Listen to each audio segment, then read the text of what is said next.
पहला लुटेरा नहीं था भारत को लूटने वाला। रॉबर्ट क्लाइव आया, लूट कर चला गया। उसके बाद वॉरेन हेस्टिंग्स आया, वो लूट कर चला गया। फिर उसके बाद हमारे देश में 84 अंग्रेजों के गवर्नर जनरल आए। Robert Clive, Warren Hastings, Canning, Curzon, Linlithgow और विलियम वेंटिंग, डलहौजी, और अंतिम गवर्नर जनरल जो उनका, जिसको हम माउंटबेटन कहते हैं। तो रॉबर्ट क्लाइव से लेके माउंटबेटन तक 84 गवर्नर जनरल आए और सबने लूटा है इस भारत को, किसी ने छोड़ा नहीं है।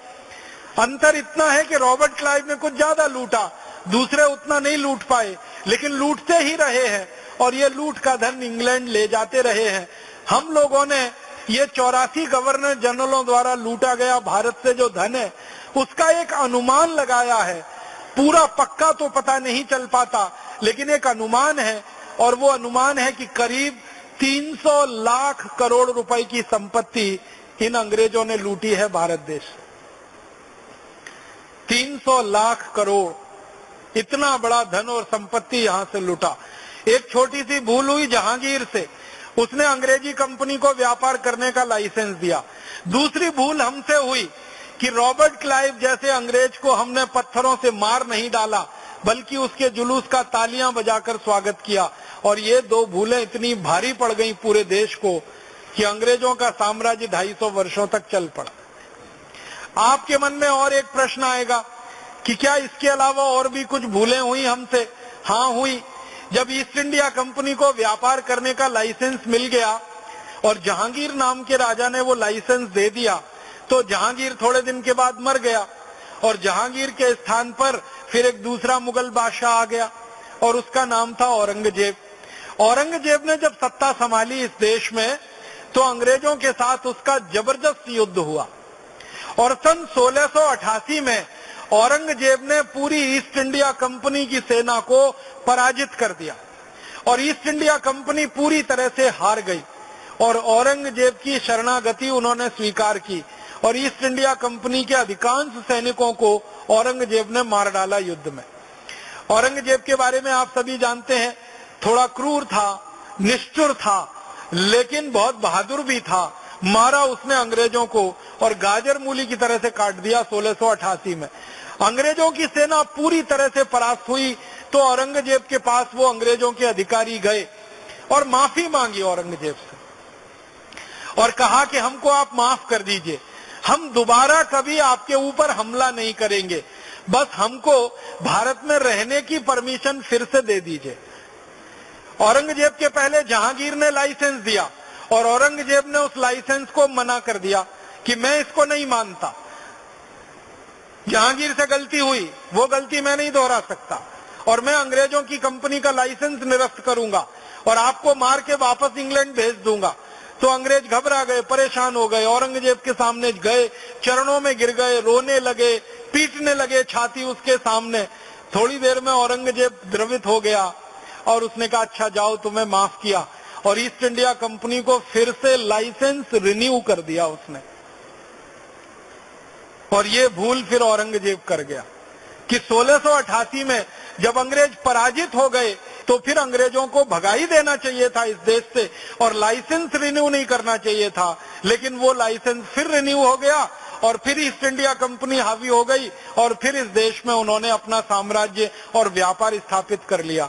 ये और एक बड़ी भूल हो गई। एक भूल सिराजुद्दौला के समय में, एक भूल जहांगीर के समय में, एक भूल ये औरंगजेब के समय। उसके बाद और एक भूल हुई। हमारे भारत देश में ईस्ट इंडिया कंपनी के खिलाफ सबसे ताकतवर तरीके से लड़ने वाले कई राजा थे जिन्होंने अपना एक समूह बनाया था। एक बहुत बहादुर मराठा साम्राज्य के एक मालिक हुआ करते थे, उनका नाम था जसवंत राय होलकर। उनकी सेना ने बहुत सारे भारतीय राजाओं को मिलाकर एक बड़ी सेना तैयार की थी और जसवंत राय होलकर का यह संकल्प था कि अंग्रेजों को मार के भगा देना इस देश में और उन्होंने अंग्रेजों के खिलाफ एक निर्णायक लड़ाई लड़ने का फैसला किया था और ये निर्णायक लड़ाई 1805 की बात है। 1805 में जसवंत राय होलकर ने सिंधिया साम्राज्य की सेना को मिलाकर एक बड़ी सेना बनाई थी और पंजाब में एक महाराजा हुआ करते थे रणजीत सिंह, उनके सामने एक प्रस्ताव भेजा था कि हम तीनों राज्य मिलकर अगर अंग्रेजों से मुकाबला करेंगे तो अंग्रेजों का खात्मा हो जाएगा और अंग्रेजों को भारत से भागना पड़ जाएगा। तो उसके लिए उन्होंने एक संधि करने की कोशिश की थी, लेकिन दुर्भाग्य इस देश का ये था कि वो संधि नहीं हो पाई।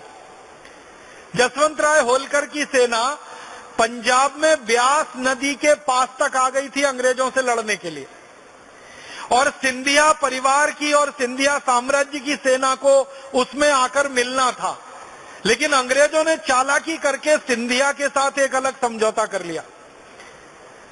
सिंधिया परिवार में एक राजा हुआ करते थे दौलत राव सिंधिया, उन्होंने अंग्रेजों के साथ एक एग्रीमेंट कर लिया, संधि कर ली, और उसमें अंग्रेजों ने उनसे वचन ले लिया कि आपकी सेना कभी भी हमारे खिलाफ युद्ध लड़ने के लिए किसी के साथ नहीं जाएगी।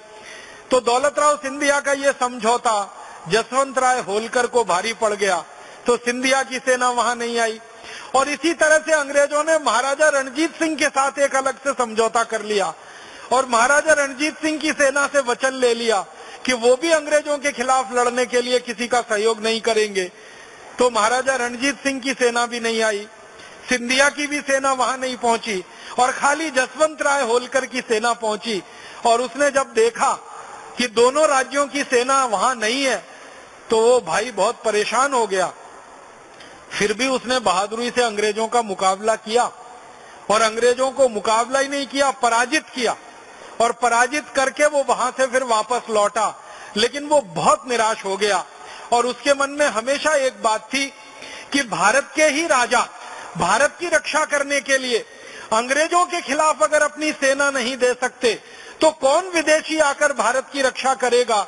और उसने अपने मन में ये बना लिया कि अब तो शायद भगवान भी भारत की रक्षा नहीं करेगा, जब भारत के राजा अपनी सेना को अंग्रेजों के खिलाफ लड़वाने को तैयार नहीं है, तब तो भगवान की ही मर्जी ऐसी है। और वो निराश होकर वहां से लौट गया। और उसके बाद जानते हैं क्या हुआ? जिन अंग्रेजों ने महाराजा रणजीत सिंह के साथ समझौता किया था, उन्हीं अंग्रेजों ने महाराजा रणजीत सिंह का साम्राज्य खत्म करा दिया और अंग्रेजों का कब्जा पूरे पंजाब पर हो गया।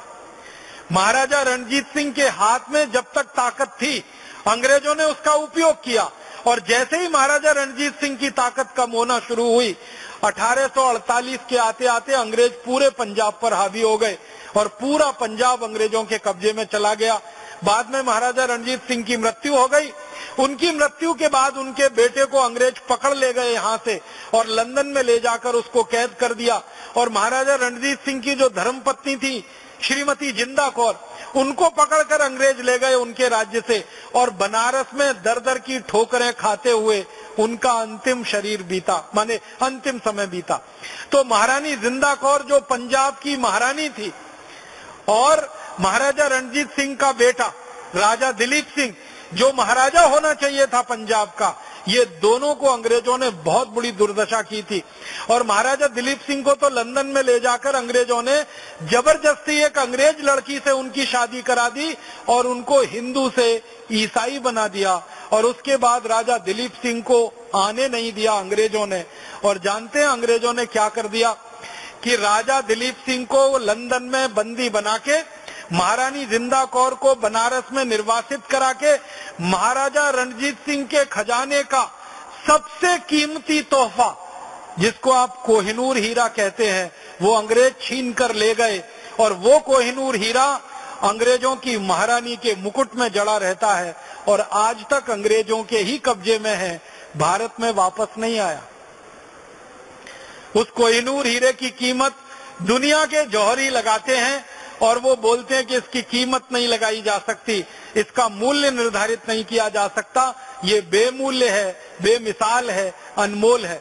तो हमारा सबसे अनमोल हीरा कोहिनूर अंग्रेजों ने लूटा, और वो यहीं से लूटा था, पंजाब राज्य से लूटा था, और महाराजा रणजीत सिंह के खजाने से लूटा था, क्योंकि महाराजा रणजीत सिंह का खजाना 1850 तक आते आते अंग्रेजों के कब्जे में आ चुका था। और उनका बेटा दिलीप सिंह अंग्रेजों के कंट्रोल में था, वो कुछ कर नहीं सकता था, बस रोता बिलखता वो अपनी दुर्दशा पर आंसू बहाता रहता था। आज तक वो हीरा महारानी के मुकुट में है और अंग्रेजों के देश इंग्लैंड में लंदन के एक म्यूजियम में रखा हुआ है। आप कभी चाहें तो जाकर उसको देख सकते हैं। मैं थोड़े दिन पहले गया था उस हीरे को देखने के लिए। बहुत कोशिश की मैंने कि इसका मैं फोटो उतार लूं, लेकिन अंग्रेजों ने वो फोटो नहीं उतारने दिया मुझे। मेरा कैमरा वहीं रखवा लिया, मेरा मोबाइल बाहर रखवा लिया, उसका फोटो नहीं उतारने दिया। और वहां रहने वाले जो भारतवासी हैं उनको मैंने कहा कि आप तो 20 साल से 25 साल से 30 साल से यहाँ रहते हैं, क्या आप कभी ऐसा नहीं कर सकते कि इसका एक फोटो उतार के दे दें? तो कहने लगे जब ये हीरा हमारा था तब तो ये हो सकता था, अब तो अंग्रेजों के कब्जे में है तो हम भूल ही जाएं तो अच्छा है। ये हमारी मानसिकता बन गई है। जो भारतवासी इंग्लैंड में रहते हैं उनकी ये हैसियत हो गई है कि वो कहते हैं कि इसको तो भूल ही जाएं तो अच्छा है। तो अंग्रेजों ने कोहिनूर लूटा यहाँ से, अंग्रेजों ने कितने खजाने लूटे हैं यहाँ से, और किस तरह से दुर्दशा हुई है हमारे देश की, ये उसकी छोटी छोटी बातें हैं। हमने कुछ भूलें की हैं इतिहास में, और उसमें से एक बड़ी भूल कि हम मिलकर अंग्रेजों से नहीं लड़े। भारत में 565 राजा थे, अंग्रेज बहुत छोटे थे उनके सामने। आपको सुनकर हैरानी होगी कि एक साथ सारे अंग्रेजों को अगर खड़ा कर दिया जाए पूरे भारत में तो उनकी संख्या कुल मिलाकर 52,000 के आसपास थी। कुल मिलाकर अंग्रेजों के जो सैनिक यहाँ थे, रॉबर्ट क्लाइव से लेकर और उनके यहाँ काम करने वाला आखिरी कर्मचारी, इनको सब मिला दिया जाए तो कुल संख्या में 52,000 थे वो। और हम भारतवासी कुल संख्या में 22 करोड़ थे। तो 52,000 अंग्रेजों के सामने 22 करोड़ भारतवासी 250 वर्षों तक गुलाम रहे, ये बात हजम नहीं होती है, ये बात किसी को पच नहीं सकती है। आप ही सोचो, 52,000 अंग्रेजों को अगर 22 करोड़ हिंदुस्तानी चाहते तो चींटी की तरह से मसल सकते थे एक दिन में, लेकिन वो हम नहीं कर पाए। क्यों नहीं कर पाए? ये जो 22 करोड़ भारतवासी थे, ये 565 रियासतों में बटे हुए थे। हर रियासत का एक राजा था, वो दूसरे राजा से नफरत करता था, दूसरा राजा तीसरे से नफरत करता था, तीसरा चौथे से नफरत करता था। राजाओं में आपस में एकता नहीं थी, उन्होंने आपस में संवाद नहीं किए, उन्होंने आपस में कोई संगठन नहीं बनाया, नहीं तो अंग्रेजों का साम्राज्य तो कभी बन ही नहीं पाता इस देश में। तो इतिहास से जो हमें सबक सीखना है वो ये कि अगर हम बटे हुए रहेंगे तो हम कभी भी विदेशियों का मुकाबला नहीं कर पाएंगे, चाहे कितने ही थोड़े विदेशी हमारे ऊपर हमला करें। और अगर हम संगठित रहेंगे तो कोई विदेशी की हिम्मत नहीं है जो हमारी तरफ आंख उठाकर देखे, क्योंकि वो हमारे सामने टिक नहीं पाएगा। तो इतिहास की इन भूलों से जो हमें सीखना है वो ये कि हम संगठित रहें, सुगठित रहें, कभी भी हमारे आपस की दीवारें इतनी बड़ी ना हो जाएं कि हम अलग अलग हो जाएं। जैसे हमारे राजाओं ने गलती की, वो गलती हम भविष्य में ना करें, तो आने वाला समय कुछ और होगा और एक नया इतिहास इस देश में लिखा जाएगा। तो ये जो बातें मैंने आज आपके सामने कही हैं, इनके पीछे एक ही बात है जिसके लिए मैं आपके सामने ये कोशिश कर रहा हूं समझाने की, कि हम भारत स्वाभिमान की तरफ से एक बड़ा अभियान चला रहे हैं। आने वाले समय में हमारी ताकत बढ़ने वाली है, अभी काफी ताकत बढ़ चुकी है, थोड़े दिन में और बड़ी ताकत होने वाली है, संख्या तो हमारी बढ़ने ही वाली है।